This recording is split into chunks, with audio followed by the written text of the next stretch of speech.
Welcome to the Unlocking the Club podcast, where we host honest and direct conversations about journeys of access, personal truth, and reclaiming space. We share our truth so that you can find the key to own your truth, honor your journey, and reclaim your space. Grab your keys, your wallet, your phone, and invite your friends to meet you at the club. Here's your host, Angela Taylor.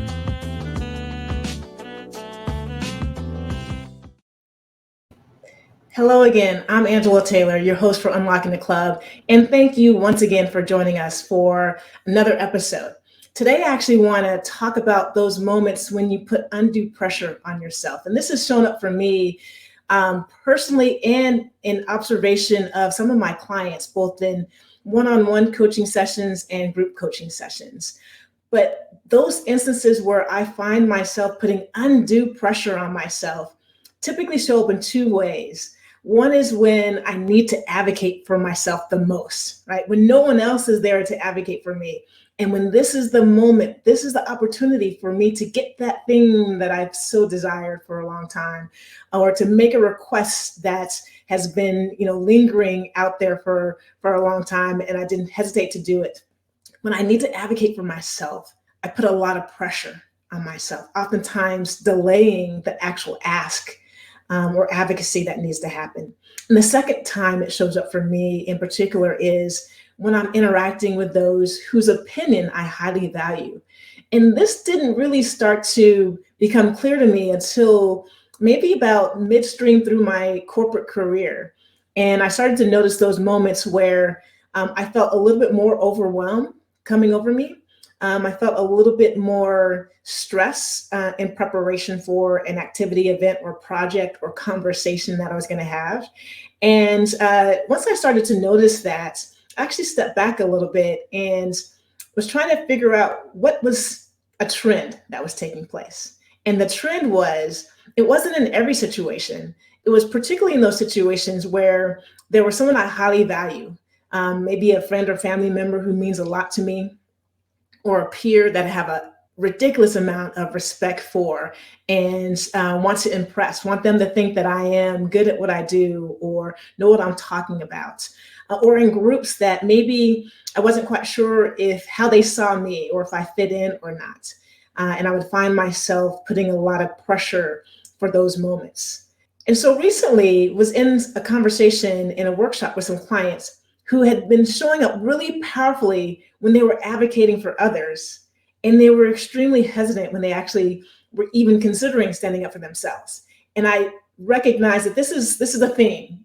It's not just for some of us some of the time, it's for many of us many times. And I recognize that when fighting for themselves in this workshop, when we were asking them to advocate for themselves, they actually didn't want to come across as the angry Black woman in this particular case.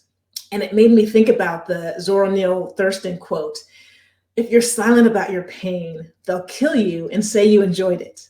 Right? If you are silent about your pain, they'll kill you and say you enjoyed it. So in one instance, on one hand, when someone else, maybe a team member or someone who was a direct report of theirs, needed support or help, they would go to bat for this individual without hesitation. But on the other hand, when it was something that they needed to fight for, or something that maybe was causing them some pain or stress or overwhelm, they were silent. And I think when we're silent, people misunderstand what our silence indicates. They may think that we are fine, we're okay, and we haven't allowed them into what's actually going on and what's important to us.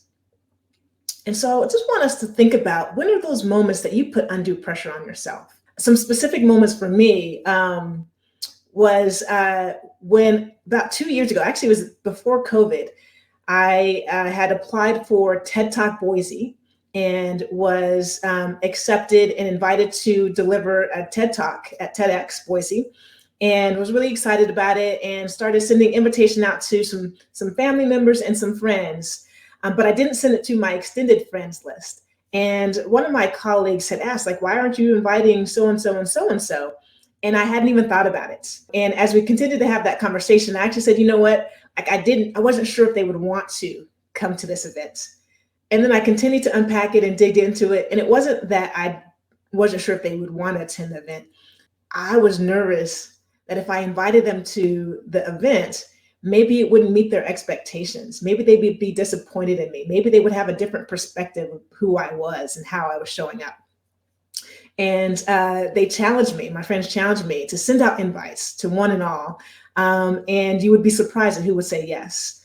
And so I did. I sent out invites. Unfortunately, COVID happened and I was not able to do the TEDx Boise talk, but it was a lesson to me. Was sometimes, again, we edit ourselves and tell ourselves all these stories that may or may not be true, as opposed to just getting to the bottom of the situation. There are other situations. Sometimes on these podcasts, I have some amazing guests, as you all have experienced, that are on our show. Today is another one. And sometimes you get really nervous about, are they going to have a good time on the show? Or is it going to be an enjoyable experience for them? Is it going to be worth their time, right? These are busy individuals. Will it be worth their time being on this show? And I had to pause and trust the work that I put in, the experience that people are having on this show, and just put out the invites and do the work that is required to make sure I'm prepared for each of these interviews. So I think that this happens for many of us more frequently than we probably would admit.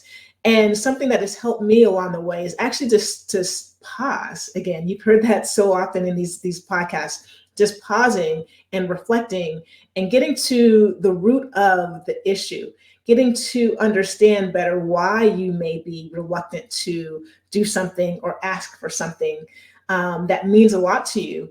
And once you can decide or determine what that is, maybe you can unpack that a little bit and distill the weight of that burden in order to allow you to move forward with it. So the big thing I would suggest is to trust yourself in those moments. Trust yourself in all the work that you have done, and believe that people believe in you as well. And there's so many things that will come out on the other side of that when you do. And one of those things is the experience that we're going to have on today's show with our special guest on Unlocking the Club, Bethany Hawkins. I actually connected with Bethany as a result of listening to a podcast on a flight as I was thinking about starting a podcast. And there was a gap in my experience level and expertise, and I wasn't quite sure how to close that gap.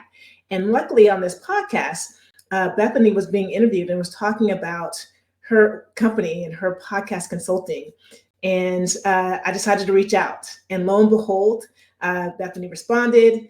And the rest is history. We've been working together for several months. And I know that Unlocking the Club would not be in the position that it's in today if it wasn't for her expert guidance. And so I look forward to having a conversation with Bethany, not just about what she does with her company, Crackers and Soup, but also about who she's had to be along the way in the journey. So our special guest on today's episode of Unlocking the Club is Bethany Hawkins. Today on Unlocking the Club, I will be joined by Bethany Hawkins. Bethany is the CEO and founder of Crackers and Soup. Crackers and Soup is a podcast management company with a mission to assist women podcast hosts that need the best F word known in the English language: freedom. I'm going to pause and we're going to edit that out. Since its inception in 2019, Crackers and Soup has worked on over 70 podcasts, from creating cover art to helping women create their podcast vision through launches. Bethany has worked on podcasts that have won awards, including her own, podcasts that have 3 million listeners, and one podcast she worked on was featured in a Princeton course. Bethany is also the host of the award-winning podcast, Chatting Over Chowder. Chatting Over Chowder is a podcast where two minority women talk to other women in the podcasting industry about what podcasts they listen to while eating chowder. Sounds amazing. And Bethany is amazing. So thanks for tuning in as we unlock the club with Bethany Hawkins. Bethany, hey, welcome to Unlocking the Club on the other side of the camera this time. How are you doing today? There was so much love and so much hype. I was so enthralled with your prelude. I was like, oh, wait, I'm going to be speaking soon. I guess I should get myself together because I am wrapped up in the introduction to this episode. Yes. I could absolutely relate and resonate so much with what you were saying in regard to pressure and showing up for other people. But it's very hard to show up for yourself in the same way and champion yourself and kind of have this braggadocious attitude when it comes to you. and all of the work that you do. So yes, I was all in it. When I edit this, I'm still going to be listening, and I'm going to be like, oh wow, that was so poignant. Well, there might be a lot of editing that is required for sure. Well, it is an honor to have you on the show for a variety of different reasons. Certainly the work that you're doing and how much we are all learning through you on Unlocking the Club. But the work that you're doing industry-wide, like you literally are unlocking the podcast industry. And my eyes have been open to the depth of opportunity for women and women of color in the podcast industry. Share a little bit about like your journey and what brought you to this point in your career. So ironically enough, I did not go to school for audio engineering. My degrees and my certifications are in criminal justice, which do not fare well for the audio world. So when I was younger, I wanted to be a juvenile probation officer. And then I was contemplating being an attorney. So my journey led me to all the way through criminal justice. I got my degree, I got my certification in paralegalism, and I had only worked in 2 offices for about 20 years.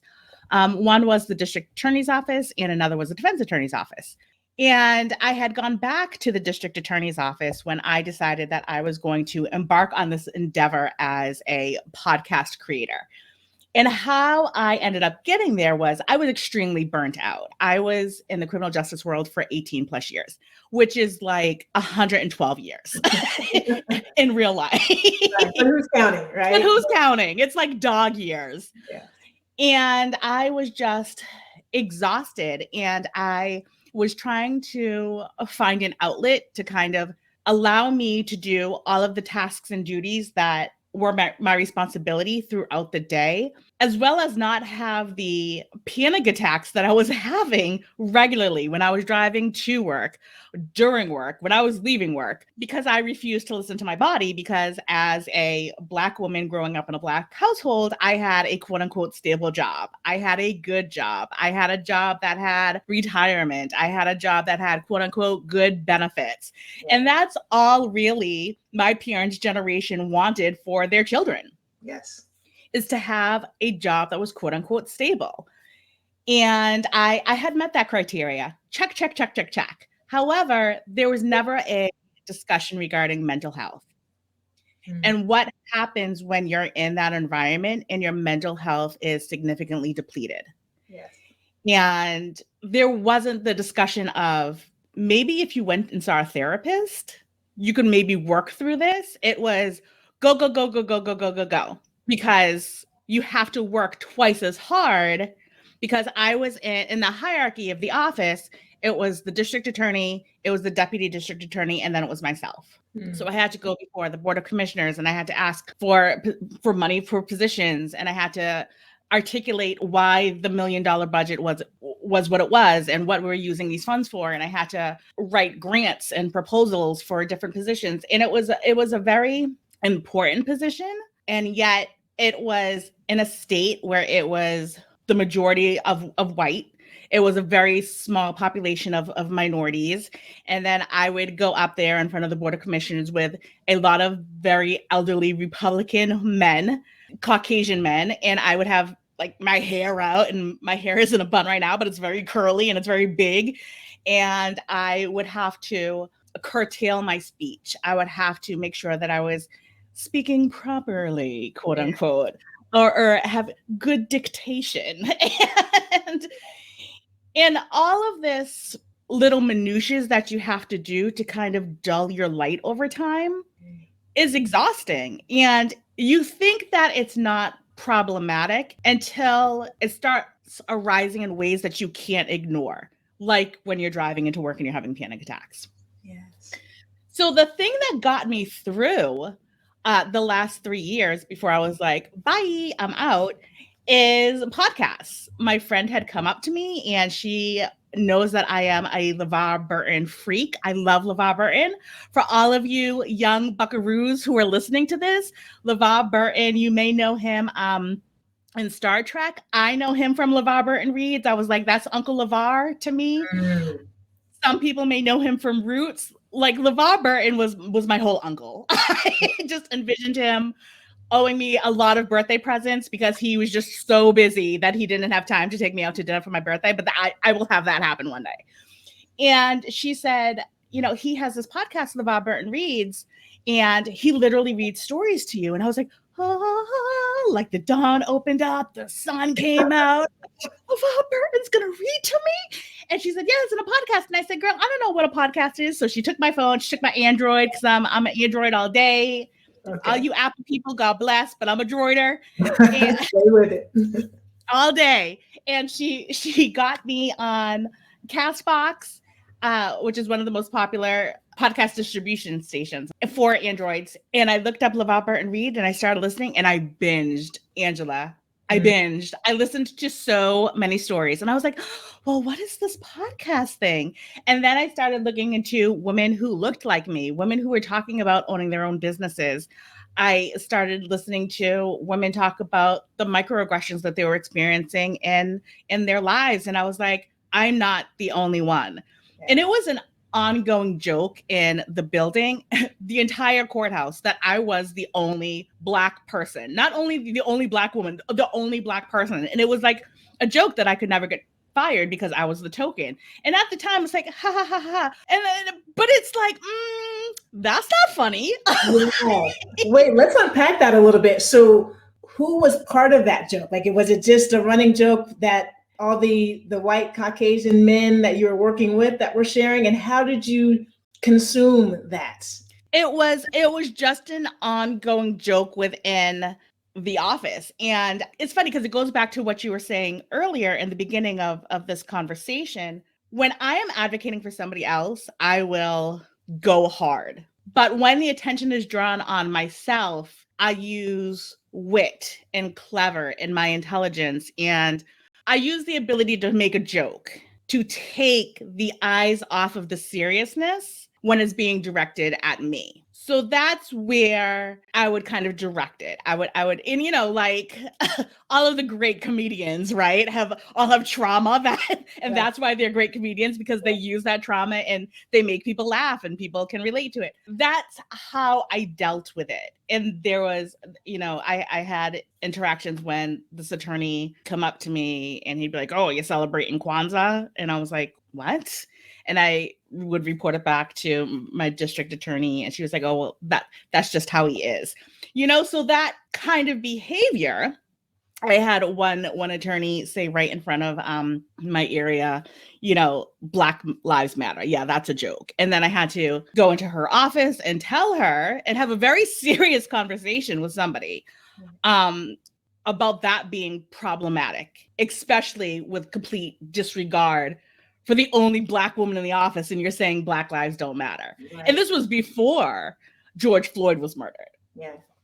So it was all of these little things that added up that I didn't realize that I was internalizing to the point where it was detrimental to my health. And hearing people that spoke like me and had the same experience as me, and how they shared how they created a company so that they could pick and choose who they want to engage with, who they want to work with. I was like, I had never heard anything like this before, because I don't have any entrepreneurs in my family. Right. So I was like the first, and my entire family thought that I had lost my ever-loving mind. And I got to a point where I'm a researcher at heart. That's what I do. Like I said, I have certifications in paralegalism, which is just vast research after vast research. So I started looking at courses. I started purchasing courses. I started taking courses. So I would be working from 8 to 5. I'd get my daughter, I'd make dinner, and I'd just be working on my business until midnight. And then I would get up and I'd do it all over again. And once I created all of the courses that I had to take, and I created my website, at that point, I decided that there was nothing else that I could do. There were no more excuses. And I went in and I handed in my resignation. And you could just look at the look on your face now. If you were to go back then and realize where you would be today, what would you tell Bethany when she's sitting at her desk and people are cracking jokes at your expense? If I had a time machine and I'd go back, And I'd be like, hey, this is what you're going to be doing in 3 years. I'd be like, bitch, you lying. Like, because it was it's so outside of the scope of anything that I was in classical education for. Yeah. But now that I have run a business, now that we are over 3 years and it is successful, and the definition of success in a business, I am so glad that I had those experiences, because all of those transferable skills I am able to bring into my company. Mm. I know how to write contracts. I know how to be organized. I know how to have a structure. And it's so beneficial for my clientele, because if the person that you're working with already has a structure in place, and you just have to upload audio and upload guest host information, and everybody knows where it's going and when it's due, that just makes the whole transition so much easier and the whole experience so much easier. Where if I didn't have all of those transferable skills to fall back on, I probably would have been a fish out of water. And I think that that's how a lot of businesses don't succeed, even in the first year. Yeah.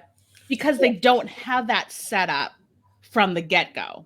Yes, no, for sure. Well, and I'm noticing, like, through this arc that you outlined and vividly gave us, right, what your journey has been like, the emphasis on the doing and the actions and activity, and a bit of stepping over the being. Like, so while you were discovering all of these characteristics and traits that you were really good at, while you were consuming all of this information that would help you start your business and build a successful business, you also were going through a situation that wasn't healthy, right?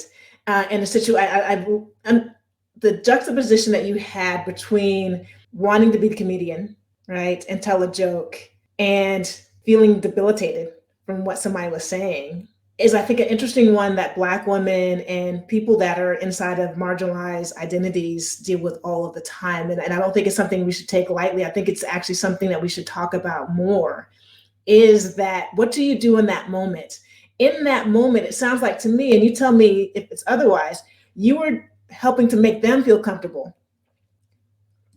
Absolutely. Absolutely. Well, it was twofold. Yeah. It was twofold. It's self-preservation. Yeah. Because when you're in that situation, it either turns into, as you spoke of earlier, Black angry woman, or it turns into Black woman teacher, where I now have to educate you on why that was inappropriate, or it's make them laugh and move on. So there are so many different hats that marginalized people wear for self-preservation. Yeah.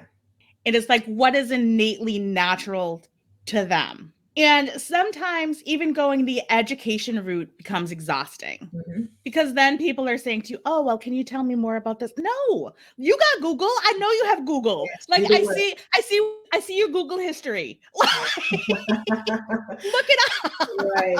I walk by your computer every day and see you not doing work. And I see you not doing work. So while you're listening to like the newest, I don't know, YouTube trend or Twitter trend, like, go research why that verbiage or that phraseology that you said to me is inappropriate. Like, come on. Yeah. So I think it's important for anybody who is in, and I hate the word position of power, but anybody who has people reporting to them. I tell my team members this all the time. And I've been very fortunate where I've been able to grow my business. So it's not just me. Other people assist me in all of the work that we have for our clients. And I tell them, I'm not infallible. If there's something that I have said, or a manner in which I have said it, that has upset you, please come to me, because I will immediately listen to you, and I will immediately fall on my sword and apologize. Absolutely. And I think that I wouldn't have the strength to say that if I hadn't had people who were above me that didn't do that for me. Yes. Right. And so it goes back to the ability to advocate for others because of our learned experience. right, is it's innate in us because we do it all the time because we're trying to model what we hope others do for us. Like, right, it's almost like we're just begging for someone to see us, to see what we're going through, and to model how we show up in those moments. And it reminds me of the Zora Neale Thurston quote, right? If you're silent about your pain, they'll kill you and say you enjoyed it, right? In those moments when you went into the office of a superior, right, and said, this is what just happened, and they're like, oh, it's just who he is, right? Like, I know we have a lot of listeners who are allies, who want to be allies and accomplices.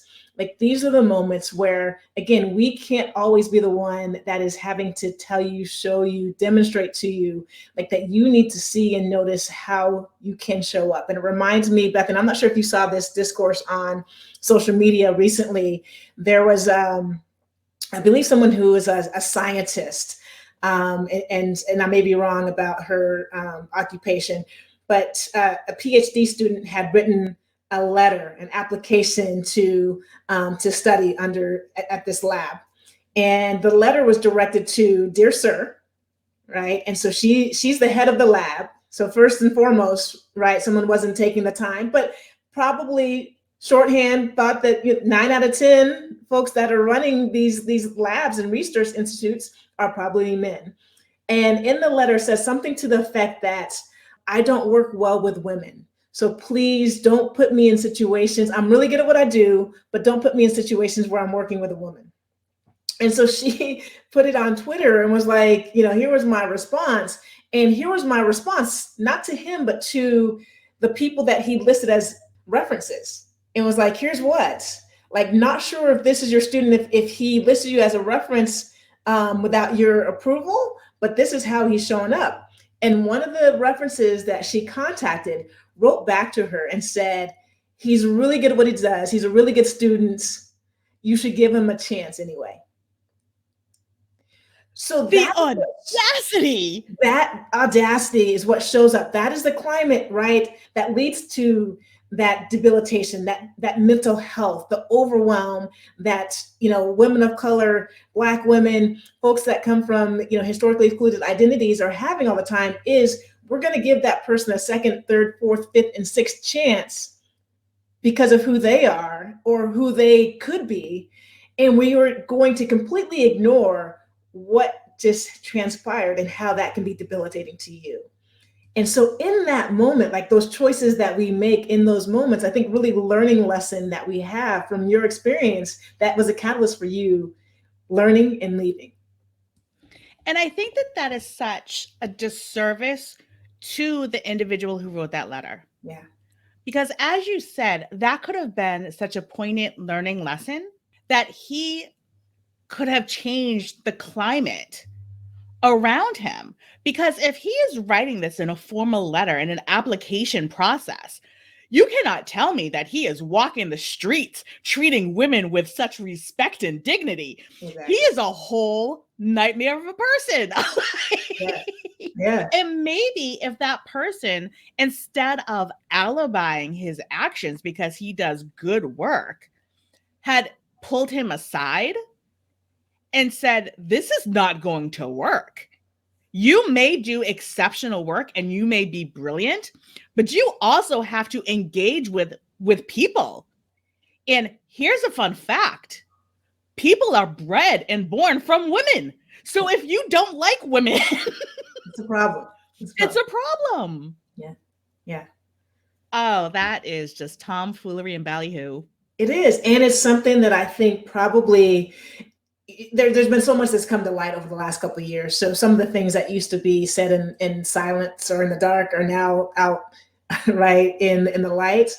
And I think it's really important for us to understand like what that does to us. We talked quite often on some previous episodes about this data that came out over the last couple of years when companies were returning to work about how Black women in particular are reluctant to go back into the workplace. And so you talk about that every time that you have to edit what you're going to say, you have to work twice as hard. You have to know what you're saying before you're saying it. You have to do the research, all those things that you have to do. That's on 100 miles an hour every single day, every single moment of every day. And no wonder it could feel so heavy and as such a burden.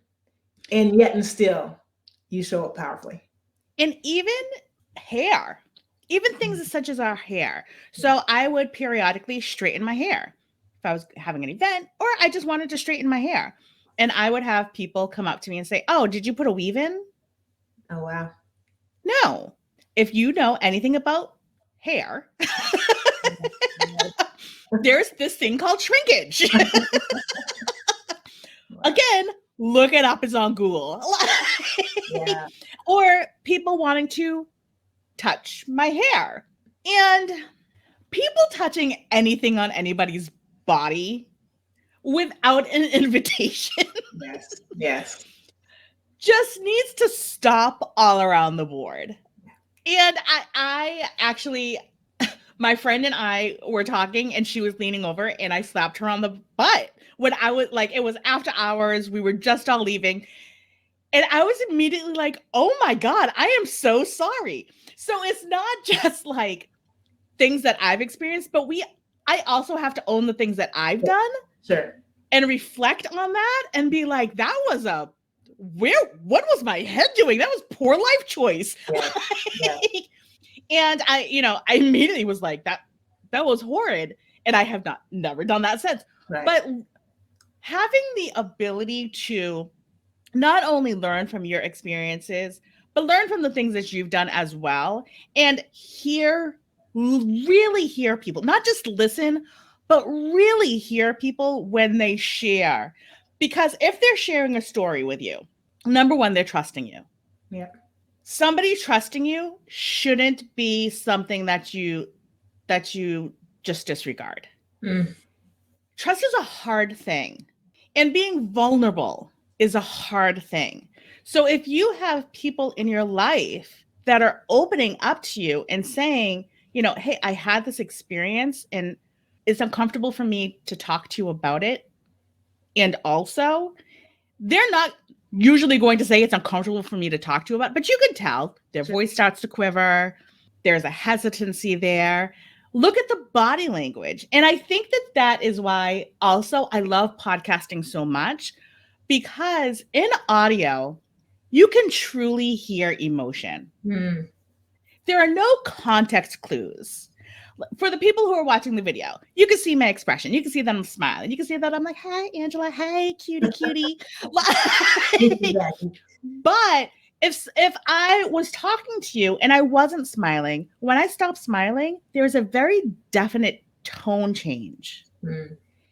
And people can feel that when they're listening. It's such a more intimate engagement than watching something on video. Yeah. It's really I'm like scientific studies. No, it really is. And we should unlock this, because what I find from each of our episodes is, so we'll record it. And as we're having these conversations, there's different nuggets that I'll pick up, and a sense that I have about the conversation, how it was going, what I was excited about in that discourse. And then typically afterwards, after the audio and video are edited, I'll watch the video and I'll listen to the audio, sometimes multiple times. And it is a very different experience that you have if you are watching a conversation versus if you are just listening. And I recommend both for different reasons, right? Like in the discourse and the conversation, just in the audio, you're picking up, you really are listening to the tone and the tenor of the conversation. And there is a lot that you pick up. And I think that that's important. It's that level 3 listening that we talk about in coaching, right? Of being able to understand what someone is saying without them actually saying something. And then on video, you can see the interaction and engagement and how your energy feeds off of my energy and vice versa. And someone's expressions. And when they're about to say something, you kind of know where they're going to go with it. So it's a really interesting experience. But like podcasting in and of itself, what has it taught you about yourself? Podcasting has actually made me a better conversationalist. So it has allowed me to active listen. Yes. It has allowed me to be very cognizant about interjecting. and allowing somebody to share their commentary without me pouncing what I'm thinking about on top of them. And it truly has also allowed me to formulate my thoughts. And I have a very specific cadence. I have a very specific speech. People that have edited for me, they're like, I love you because you'll pause for like 10 seconds. That's that East Coast Boston. Is that East Coast Boston. So like smushing a sentence together is a lot easier if there is pauses in between versus somebody just talking at the end. I talk very quickly. So if I didn't have that pause every now and then, my editors would just be like, I hate you. Just do it yourself. And I'd be like, okay, I understand. So learning how to communicate truly has been something that I didn't anticipate in this journey. And I'm loving it. Learning how to hold my values in everything that I do. Learning how to connect with people that I want to connect with, and feeling okay with saying, I'm sure you are a great person, and also you're not my person. Yes. Yeah. And I've had to do that because there were times in my business, and a lot of fresh new business owners do this. They're like, we need to get revenue in. I'm going to take any client that comes my way, or I'm going to take any opportunity that comes my way. And all of a sudden, you're engaging with these people and you don't really care for them. Yeah. And you're questioning why they're even working with you. And then you're doing phenomenal work. So then they're introducing you to your friends who are just like them. You're like, oh my God, I have more people that I hate. And you're snowballing in this cesspool of clients who aren't your people. And you're like, how do I climb out of this? Yeah. But being able to say, I think your idea is phenomenal, but I'm not the person for you. And that is okay. Let me give you a couple of names that I think can really help you create your vision. And standing strong in that and knowing that that money isn't the end all be all of the money that's going to come into your business. Yeah. Yeah. Which is trusting yourself, because if you're going from all the messages that you were hearing from family and friends about why you should stay in that job, right? You're making a nice solid paycheck, you got benefits, right? Why would you leave? You have to trust yourself to say no to business as an entrepreneur and say yes to the right type of business. It's so true. So as I'm listening to you, that active listening that you speak of, I believe that sometimes we show up in ways that we hope others show up for us. Right? So as you continue to develop those active listening skills, where is it that you want to be heard more? Oh, this is such a dope question. Angela, I wasn't ready for this one. I've been very fortunate where I have been allowed opportunities to be on many different platforms and many different summits. And I think that what has surprised me that I truly, really enjoy is coaching. I had a lot of, it was so unexpected, people reaching out to me saying, I never knew that podcast managers or producers could make 6 figures in a year. Mm-hmm. And then I ran across an article about you. Or I never knew somebody that looked like me could do so exceptionally well in this industry. And I started giving people advice in DMs and like, okay, this is how I did it. Mm-hmm. This is what I concentrated on, structure, mindset, blah, blah, blah, blah. And then I was like, okay, well, I'm sick of sliding into people's DMs. Like, I'm just going to create a coaching program, which is something that I never in a million years would have anticipated that I was going to do. Yeah. And I have had 2 group cohorts. Every single one of those cohort members have said to me, my business is infinitely better because I went through this program. Yeah.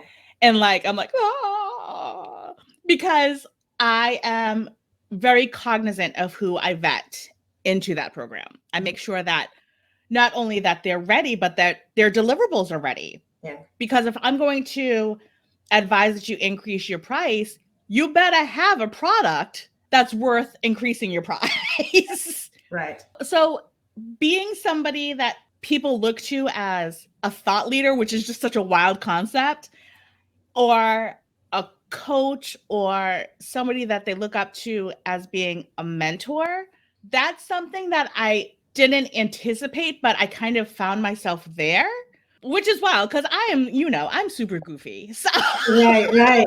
But I'm also noticing, like, right when you went there, you said thought leader, the way you said thought leader, like there's a tangible, visceral something that does to you, right?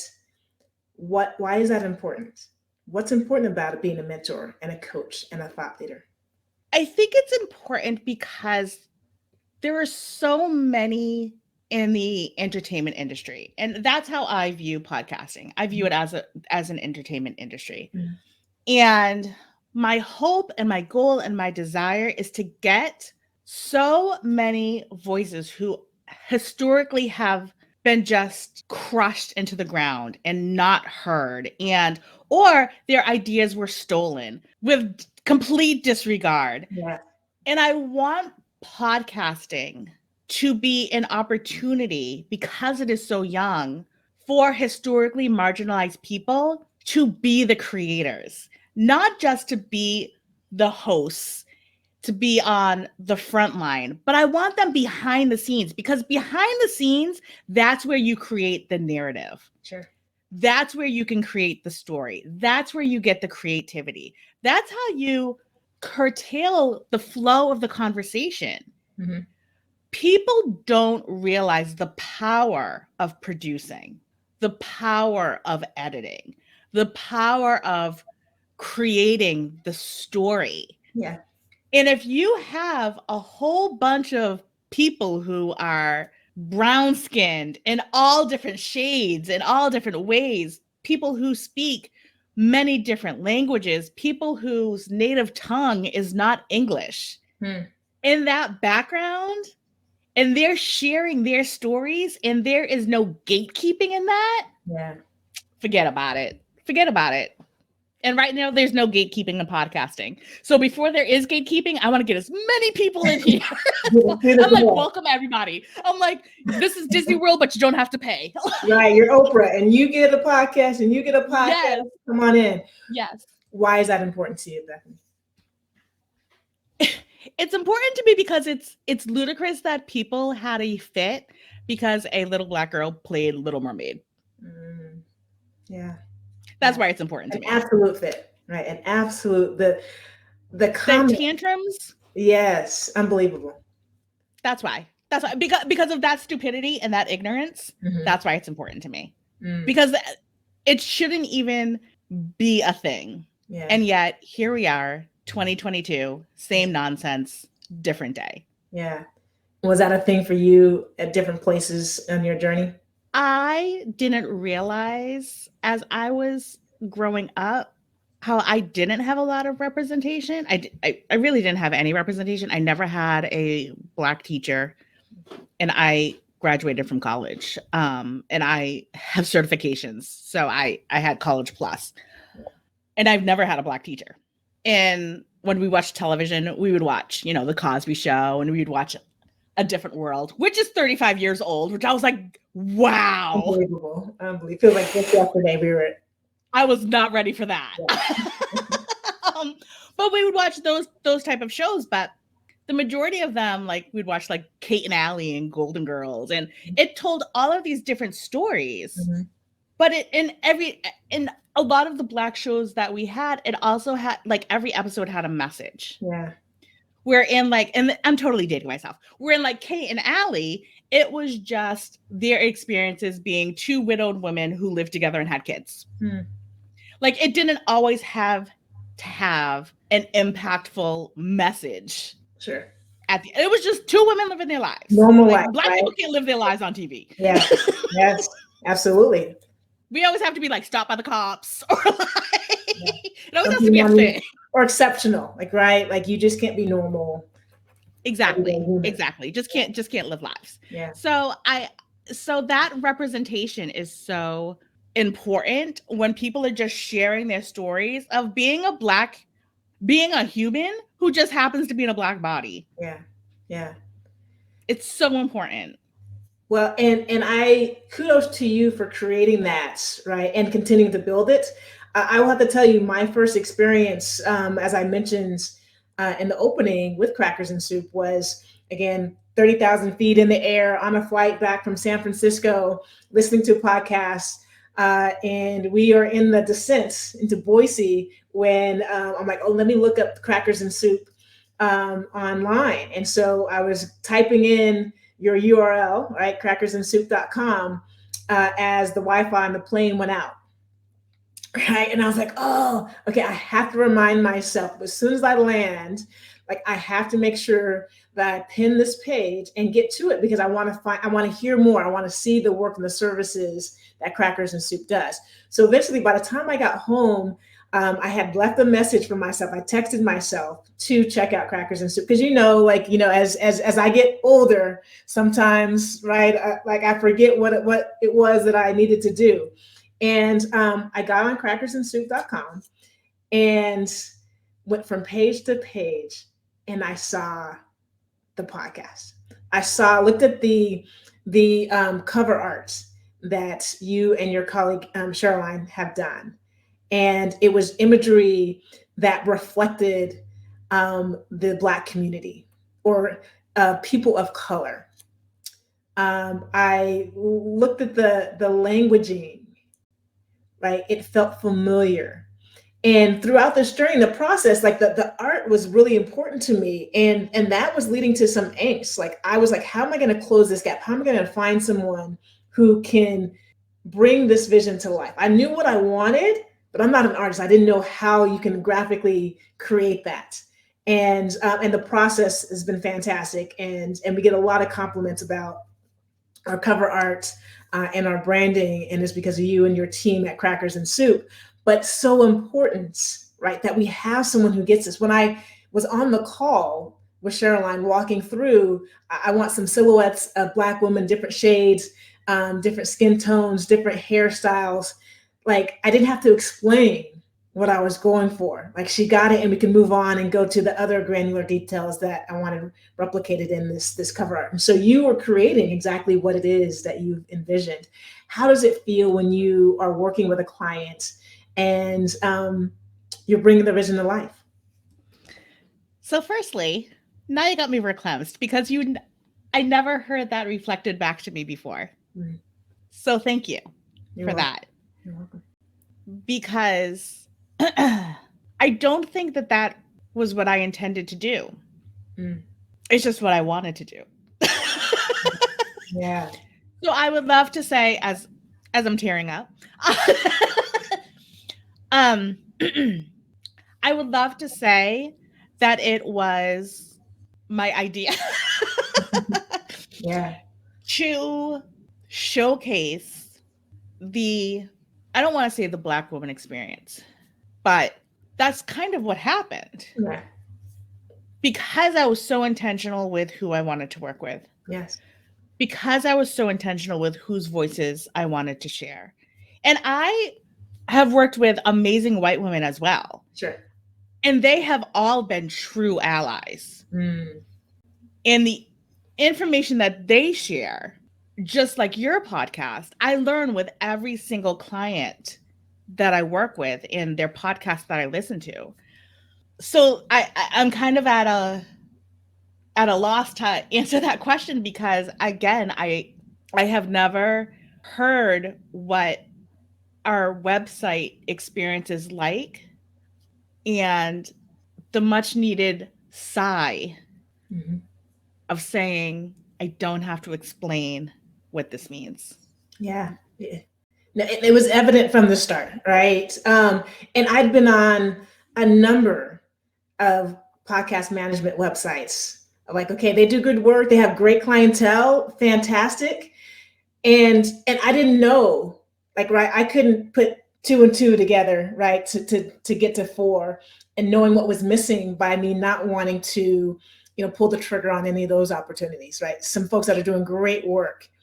but there was something very subtle in being seen, right? And seeing what you all were doing and how you were conveying it.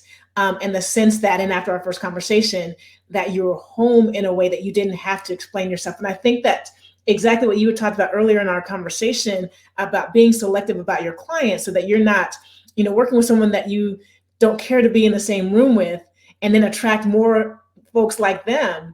Like what you are creating is the ability for us to be ourselves, to create in our own vision, allows us to connect with others. It's contagious, right? And I think that that's the thing that we need to unlock, right? So often we're looking to fit into that other club, fit in, right, that square peg into a round hole. And when we lean in and own our own authenticity and vision and power and greatness, it's contagious. And what you're doing in the podcast space, others can do in other spaces, but it will be at the gates, letting people in because you see them and you see what they bring to the table. And it's very much appreciated. I love that. Thank you. That's a whole word. It's so funny. I was actually asked to be interviewed for for an article or a blog that's going to be written in the future. And one of the questions was monetization in podcasts, and how do you advise your clientele regarding monetization for podcasts? And I said, and you know this, I said, I truly say to them, what do you enjoy? Yeah. Because that's the sponsorship that I want you to have. It could be completely unrelated to your podcast, but if you enjoy it, you're going to promote it. Reach out to those person, develop a rapport, develop a relationship. How many times have I told you, develop a relationship? Yeah. And I said to her, I don't think I do anything like the quote unquote industry norms say you should do it, because I don't relate to them. I relate to my company. I relate to my clientele. I relate to my people. And my company, my people, my clients, we're all about connection. And it's not just blindly reaching out to people who you've never listened to anything that they've ever done and saying, hey, I want a piece of you. Give me a piece of you. I deserve to have a piece of you. No, I want to know more about you. Yeah. I want to learn about you. I want to learn your story. I want you to share your experiences. And then I want to tell you about me. And then if we can get together and connect and collaborate in some way, amazing. But if we can't, thank you for the opportunity to learn more about a new soul. Yes, absolutely. Absolutely. So I don't do anything like the industry people. Right, which is important, right? Because this is the standard, right? And you're supposed to try to fit into that box. But I think what we're all starting to learn is let's start to create our own box, right? Yes. And the truth of the matter is, whether it is the messages we're told about our hair, right, from a young age, it should look like this or that, how we should dress, how we should talk, how we show, whatever it is, all those messages of fitting into someone else's vision of what you're supposed to be, regardless of your identity, right? Regardless of your identity, oftentimes, I think we find ourselves looking like the grass is greener, like, right? And so let me try to fit in over there. And if you spend your time actually elevating and amplifying the things that you're passionate about, the things that you're good at, the things that bring you joy and happiness, right? Like, you can create a lot from that space. But I think, unfortunately, all the messages we hear is we have to fit over there. We have to do that. It has to look like that. And so if you were to give someone who is on their way up the ladder some advice from your journey, what would that bit of advice be, Bethany? My advice would be have real friends and have a really great therapist. Amen. Real friends and a really great therapist. And that's another episode right there, like about both, like, right, real friends and a real therapist, and not being embarrassed about seeking therapy, like, right? We actually need to normalize it. And everybody, and, therapy for Black girls is a fantastic resource. And I think it's something, particularly in the Black community, that we need to talk about more and to normalize and not make it that thing that should be hidden or, only said in private or in secret.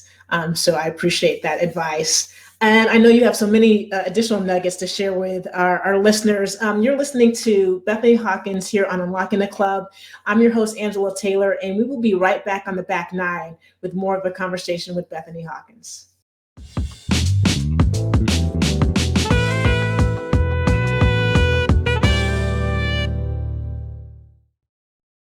All right, we're here on Unlocking the Club. I am joined by our special guest, Bethany Hawkins, the CEO and founder of Crackers and Soup. And we've been having a great conversation about finding your own box, your own space, and your own authentic voice. And Bethany, I just gave some great advice. You just gave some great advice to our listeners.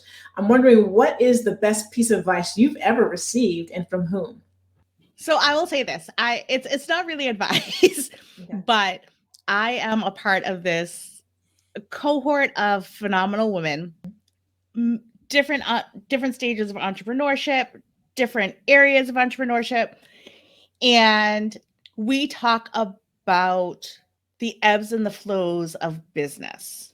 So in sharing that having your own business can sometimes be terrible. It can be a terrible experience. And people don't really talk about that. They're like, oh my God, I've made like $12,000 months.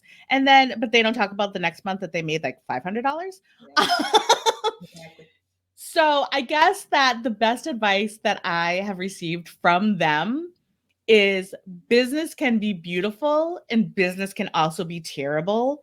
It's all about riding out both waves. Yes, it's so true. Like both are true. And if you were to look at the map of so many entrepreneurs, there's so much data out there, right? Like it literally is that roller coaster. And so often you hear small business owners, they stop, like, right? After the first year or so, when they hit that first big dip, right? And if you can sustain, there's so much learning in that, right? That if you can get through it, you're even stronger on the way back up. So I think that's great perspective and insight for sure. I actually want to dig into the entrepreneurship. You mentioned it earlier, like you didn't know any entrepreneurs. This actually came up on a recent episode with Lenora Williams-Clark, who grew up in South Central LA, and was saying that entrepreneur was a word for other people. I didn't know any entrepreneurs. And then thought about like in their lives, this actually came up with Cherie Buckner-Webb as well. They had people in your community or family that were business owners, like whether it was gardening or had a little corner store. There were a lot of people that were business owners, but we as Black people in particular didn't understand what entrepreneurship was. And I know for me, I thought it was, the folks that start Apple or these tech companies or these big conglomerates. But what is it like being an entrepreneur? What does it take to be an entrepreneur? I think it takes perseverance. I think it takes knowing yourself. I think it takes you being able to say, today I can do this. Yesterday I had to snuggle with my weighted blanket for 12 hours. Okay, so it's not just me. Okay. No. I think it also takes having your people. And I know that I keep emphasizing this, but community is so important. Somebody that you can unabashedly say, I screamed into my pillow and they're not going to judge you. Someone that you can say, hey, I'm having a really hard time.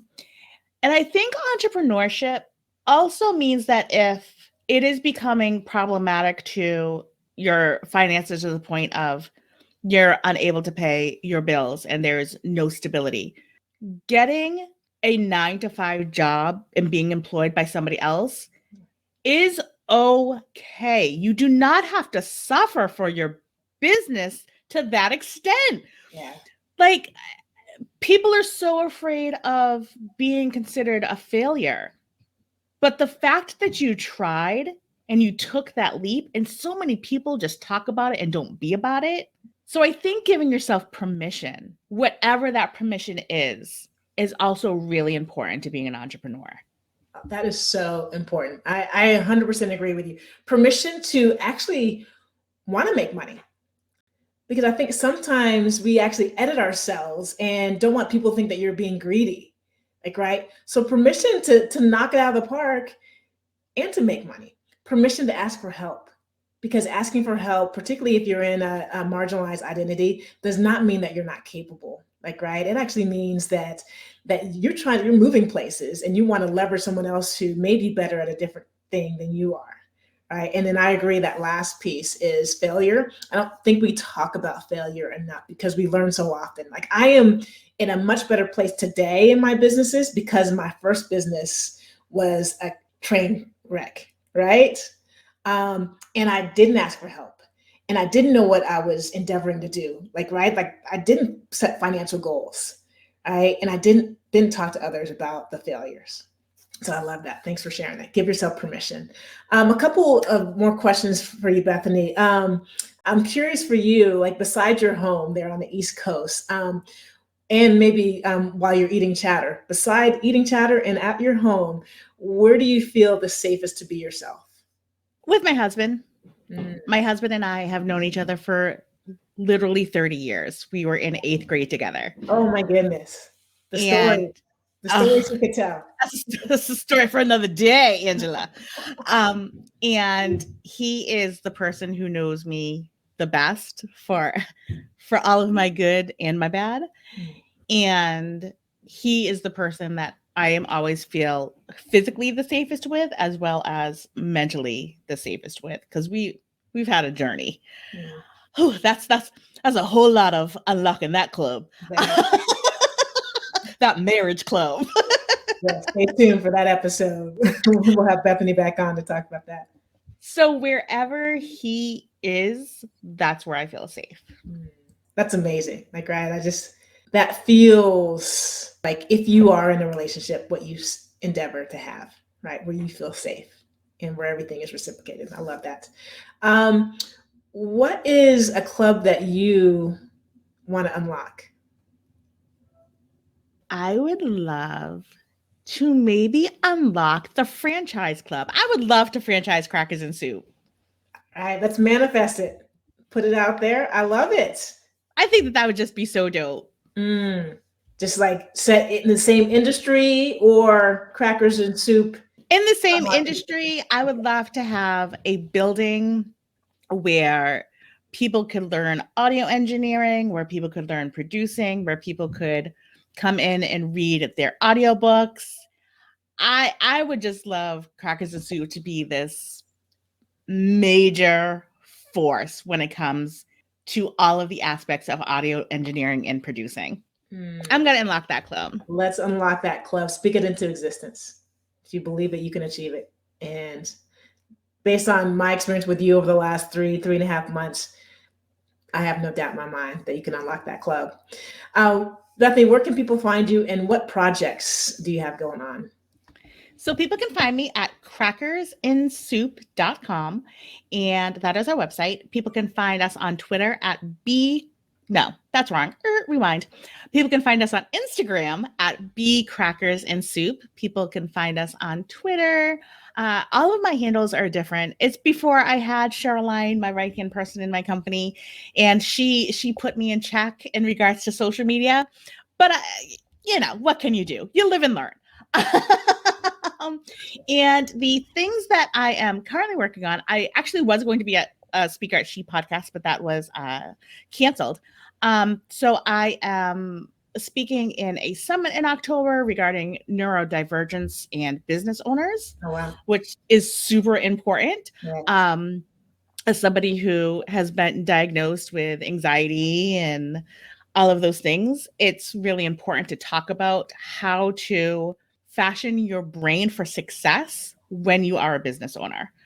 So I will be talking about that. I also have a third cohort opening on October 24th, and we are having the amazing Jeremy Enns, who talks about marketing and podcast, speak this go around. And the cohort is open to podcast business owners. So it doesn't just have to be podcast managers.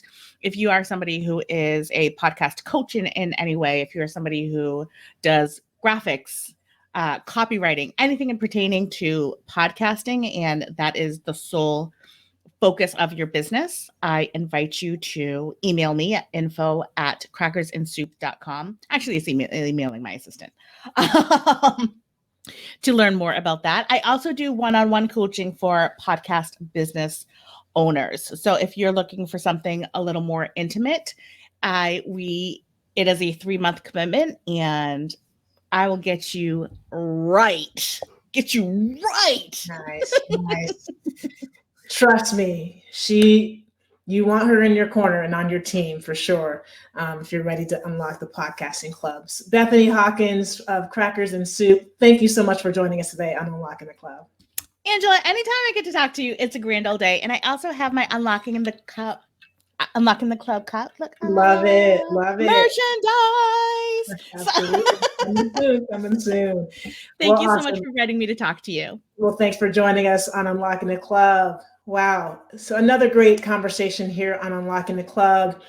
Today, I was joined by Bethany Hawkins, the CEO of Crackers and Soup, a podcast management company, who is doing so well, so many things. And we're all going to manifest having this franchise that is creating all of those stories that Bethany shared with us.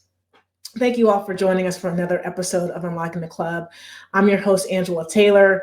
Hope you enjoyed the conversation. If you want to continue the discussion, head on over to Facebook on our Facebook group page called the Codebreakers Lounge, where we'll continue the conversation, talk about some of the lessons that we learned from Bethany, talk about giving yourself permission as an entrepreneur, giving yourself permission as a mother, a sister, an aunt, a friend, and learning how to be authentic and surround yourself with folks who believe in you and believe in your vision so that you can unlock whatever club it is that you want to continue to create and build. Again, we appreciate you joining us on Unlocking the Club. Check out our show notes for where to find Bethany Hawkins. And until next time, be well. Thanks for listening to Unlocking the Club. If this conversation resonated with you, subscribe to our podcast on iTunes or your favorite streaming platform so that you can experience every episode. And follow us on social media, where you'll hear about future guests, access special features, and connect with this amazing community. Head on over there and let us know how you are unlocking the club. Until next time, peace.